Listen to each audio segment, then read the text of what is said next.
Highway. రాత్రి సమయం కావడంతో వాహనాల రద్దీ లేదు. ఎలాగూ వెహికల్స్ రావట్లేదు కదా అని ఓ పేద రిక్షావాలా హైవే పైకి రిక్షా తొక్కుకుంటూ వచ్చేశాడు. సరిగ్గా అదే సమయంలో ఓ ట్రక్ శరవేగంగా అట్టే దూసుకొచ్చింది. ట్రక్ డ్రైవర్ రిక్షావాలాను గమనించేంత టైం లేదు. బ్రేక్ వేసేలోపే ప్రమాదం జరిగే పరిస్థితి వచ్చింది.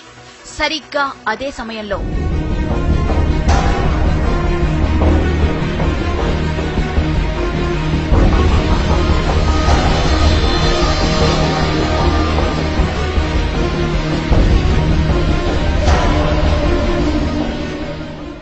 ఇది జరిగిన ఘటన. ట్రక్ డ్రైవర్ ఖచ్చితంగా ప్రమాదం జరిగిందని, తాను ఎవరినో గుద్దేశానని భావించి గబగబా ట్రక్ దిగి వచ్చాడు. అటు ఇటు అంతా చూశాడు. ఎక్కడా ఏమీ లేదు. ప్రమాదం జరిగిన ఆనవాళ్లు లేవు. అసలక్కడ ప్రమాదం జరిగితే కదా.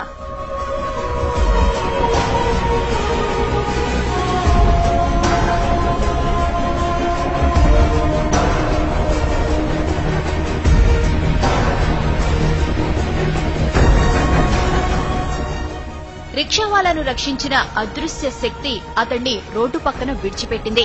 అతడు ఆరోగ్యంగా ఉన్నాడో లేదో తెలుసుకుంది. అతడు సరిగ్గానే ఉన్నాడని భావించి అక్కడి నుంచి మెల్లగా వెళ్లిపోయింది.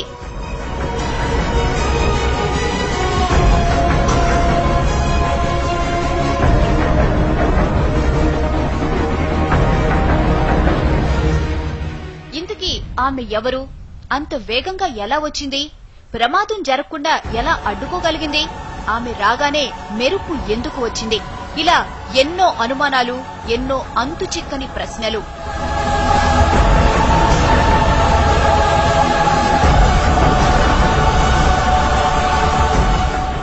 అంత వేగంగా మెరుపులా వచ్చింది కాబట్టి ఆమె ఖచ్చితంగా గ్రహాంతర వాసేనంటున్నారు కొందరు. గ్రహాంతర వాసే అయితే ప్రమాదం జరుగుతుందని ముందే ఎలా ఊహించిందని ప్రశ్నిస్తున్నారు ఇంకొందరు. అసలు గ్రహాంతర వాసికి మనిషిని రక్షించాల్సిన అవసరం ఏముందంటున్నారు. పైగా తల వరకు కప్పుకున్న డ్రెస్ కోడ్, నడక, నడత అన్నీ మానవుల తరహాలోనే ఉన్నాయి. అందుకే ఆమె గ్రహాంతరవాసి అనేందుకు అవకాశాలు లేవంటున్నారు ఇంకొందరు.